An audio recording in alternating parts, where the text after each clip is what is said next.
Hello साथियों, नमस्कार। आप सभी का स्वागत है लाइफ हाई स्टडी पर। आज आपको क्लास 9th का वीडियो फिर से मिलेगा, जिसमें हम आपको पिछले वीडियो में बताए थे कि गति के समीकरण का जो ग्राफीय निगमन होता है उसको किस तरीके से करते हैं। तो हम गति के प्रथम समीकरण का निगमन कर चुके थे। तो जो गति का प्रथम समीकरण होता है v बराबर क्या था, v बराबर u प्लस ए टी, जिसका हम निगमन कर चुके थे।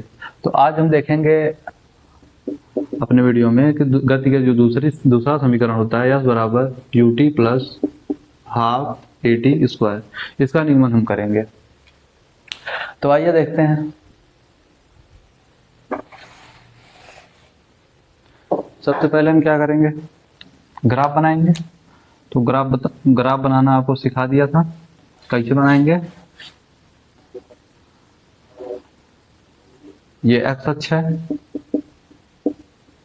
और ये क्या है, वाई अक्ष। तो एक्स अक्ष पे हम क्या दिखा रहे थे, टाइम को, और इस पर हम क्या दिखा रहे थे, वेग को। तो यहां तक मैंने क्या माना था, ये प्रारंभिक वेग है। फिर हमने एक पॉइंट माना v, फिर इस पर हमने क्या किया, समय के साथ वेग में वृद्धि दिखाई हॉरिजॉन्टल से थीटा एंगल पर, ये इस तरीके से। तो ये वाली दूरी हमारी जो कितनी थी, ये दूरी हमारी v माइनस यू, क्यों, क्योंकि पूरी v है तो v में से u गए, v माइनस यू। ये हमारा कितना है, u है, जो कि इसके बराबर है। ये मान लीजिए o है, ये a है, ये b है, ये c है, ये d है। इस तरीके से हमारा ग्राफ था। तो आपको पता है, देखिएगा, ये पूरा क्षेत्रफल जो है समय और वेग के बीच बना जो ग्राफ होता है, उसका जो क्षेत्रफल निकालते हैं वो विस्थापन के बराबर होता है। तो जो विस्थापन के बराबर समय और वेग के बीच बने ग्राफ के क्षेत्रफल को हम विस्थापन के बराबर लिखते हैं।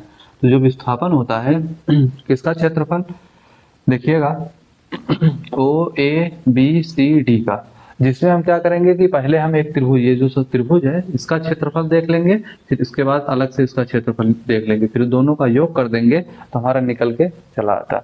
हम क्या लिखेंगे, त्रिभुज ए बी सी का क्षेत्रफल प्लस ओ ए सी डी, आयत ओ ए सी डी का क्षेत्रफल। इसमें देखिएगा, जब त्रिभुज एबीसी का क्षेत्रफल निकालेंगे तो त्रिभुज एबीसी का क्षेत्रफल कैसे निकलेगा, 1/2 होता क्या, आधार गुणे ऊंचाई। जो समकोण त्रिभुज है ये 90 डिग्री है, तो इसका समकोण त्रिभुज का जो क्षेत्रफल होता है 1/2 आधार गुणे ऊंचाई। तो आधार कितना है, देखिएगा, t, आधार t है, ऊंचाई कितनी है, v माइनस यू। उसके बाद प्लस ये हमारा त्रिभुज का क्षेत्रफल हो गया, आयत का लंबाई गुणे चौड़ाई। तो u और t कितना हो जाएगा, u t होता क्या है, यस बराबर U T plus half A T square. इसमें देखिएगा 1/2 गुणे t और v माइनस यू को मैं क्या लिख सकता हूँ, गति के प्रथम समीकरण से। तो v माइनस यू बराबर क्या होता है, ए टी, यही होता है। तो आप यहाँ पर क्या लिखेंगे, देखिएगा, जो v बराबर क्या होता है, u प्लस ए टी। तो v माइनस यू बराबर क्या होगा, ए टी। तो यहाँ क्या होगा, A T plus U T. यहाँ देखिएगा s बराबर 1/2 टी, और टी क्या हो जाएगा, ए टी स्क्वायर प्लस क्या, यू टी। तो s बराबर, इसको मैं लिखता हूँ U T plus half A T square. इस तरीके से हमारा गति का जो दूसरा समीकरण है, बराबर U T plus half A T square, उसका निगमन है। तो आइए हम एक जो तीसरा निगमन होता है वी स्क्वायर बराबर यू स्क्वायर प्लस 2as, उसको देखते हैं। उम्मीद है कि ये समझ में आया होगा। देखिएगा एक बार और, जो समय और वेग के बीच जो ग्राफ बना है उसका क्षेत्रफल जब निकालते हैं तो विस्थापन के बराबर आता है। तो जो विस्थापन निकालने के लिए इसका क्षेत्रफल निकालेंगे, तो होता क्या है कि पहले इसका क्षेत्रफल निकालेंगे। तो ये समकोण त्रिभुज, तो इसका क्या होता है, 1/2 आधार गुणे ऊंचाई। तो 1/2 आधार, आधार टी है, ऊंचाई कितना है v माइनस यू, प्लस आयत का, आयत ये है ओ ए सी डी, तो इसमें हम क्षेत्रफल इसका निकालेंगे, क्या हो, लंबाई चौड़ाई गुणा करेंगे, यू टी आ जाएगा, यू और टी।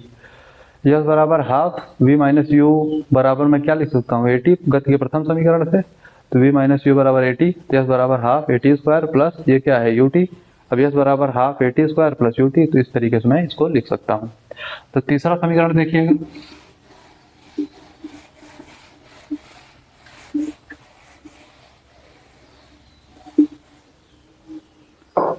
जो तीसरा समीकरण है, क्या करिएगा कि ओ ए बी सी डी एक इसको ट्राइपाजियम मान लीजिए, तो समलंब चतुर्भुज, समलंब चतुर्भुज का क्षेत्रफल कौन कौन, समलंब चतुर्भुज ओ ए बी सी डी का क्षेत्रफल क्या होता है, 1/2, मतलब ये आमने सामने की भुजा, समांतर भुजाओं का योग, देखो ये समांतर भुजाओं का योग बटे उनके बीच की दूरी तो क्या होता है, समांतर भुजाओं का योग बटे 2 गुणे समांतर भुजाओं के बीच की दूरी, समांतर भुजाओं के बीच की दूरी। ठीक है, देखिएगा समांतर भुजाओं का योग, अब ये क्षेत्रफल क्या है, यस के बराबर होगा। समांतर भुजाओं का योग देखिए, ये भुजा और ये भुजा आपस में क्या है, समांतर है, तो ये क्या होगा, पूरा समांतर भुजाओं का योग निकालेंगे तो क्या होगा, देखिएगा पूरा कितना है, ये u है और ये वाली भुजा कितनी है, कितनी होगी, v है, तो क्या हो जाएगा, अगर हम इसको देखेंगे v प्लस यू लिख सकते हैं इसको हम, v प्लस यू, देखिएगा ये पूरा यहाँ से यहाँ तक v है और ये कितना है, u है, तो v, ये पूरा v है, तो v प्लस यू बटे 2 गुणे उनके बीच की दूरी, बीच की दूरी मतलब समांतर भुजाओं के बीच की दूरी, बीच की दूरी कितनी है, t लिख दिया।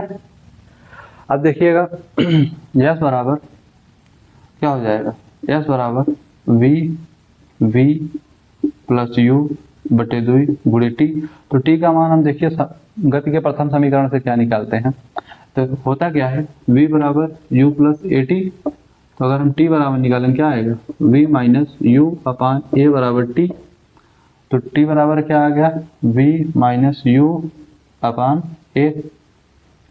इसको देखिएगा यस बराबर, अब इस चीज में क्या लिख सकता हूँ इसको, देखिएगा 2, अगर ऐसे इसको लिखूं, अगर 2a इधर लेके आऊं, ये क्या बन जाएगा 2as, और ये क्या हो जाएगा v प्लस यू और v minus u, a plus b a minus b, तो हो जाएगा क्या, a square minus b square, तो इसमें क्या हो जाएगा v square minus u square, तो ये क्या हो जाएगा, वी स्क्वायर बराबर यू स्क्वायर प्लस 2as।